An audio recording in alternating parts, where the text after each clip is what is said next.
Toimittaja ja mediapersona Timotea Mikkonen on kuollut. Hän menehtyi 69-vuotiaana pitkällisen sairauden uuvuttamana. Mikkonen oli poikkeuksellisen värikäs hahmo suomalaisessa mediassa yli 30 vuotta. Hän nousi julkisuuteen työskennellessään MTV:ssä 70- ja 80-luvuilla. Yeah, welcome to my show. Thank you so much, sir. Timotea Mikkosen M-show toi Suomeen viihteellisen amerikkalaistyyppisen talk-show-tyylin.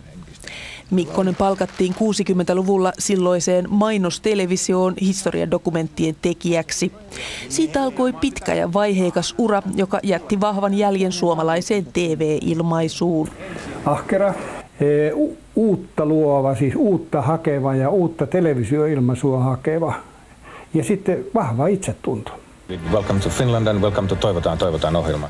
Lukuisissa keskusteluohjelmissaan Timoteaan tyyli ja voimakkaat mielipiteet, muun muassa maanpuolustushenkisyys ja amerikkalaishenkisyys, jakoivat yleisöä ja kritiikkiäkin tuli. Hän halusi kuitenkin esiintyä koko persoonallaan, milloin frakissa, milloin cowboy-asussa.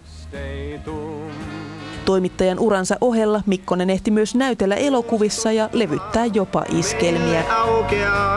Yksinäinen muurahainen toisen löysi samanlaisen, kaiken muutti yö. Viestinnän ammattilaisia.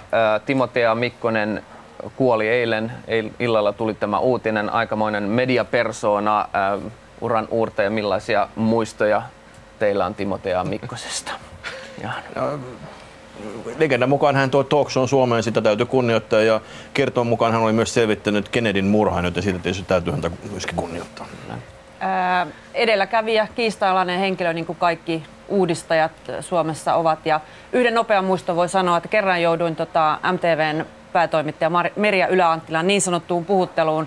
Timotea Mikkonen oli vähän loukkaantunut tekemästäni armeija-aiheisesta jutusta, soittanut majorin ominaisuudessa ja sanonut, että se Lehtimäki on syytä puhutella. Ja kävin sitten asennossa seisomassa päätoimittajan edessä ja kävimme tämän keskustelun, koska hän oli antanut, sanotaanko, tiukahkoa kansalaispalautetta. Vaikutusvaltainen vai? Kyllä. Päivä kesken. Mites just?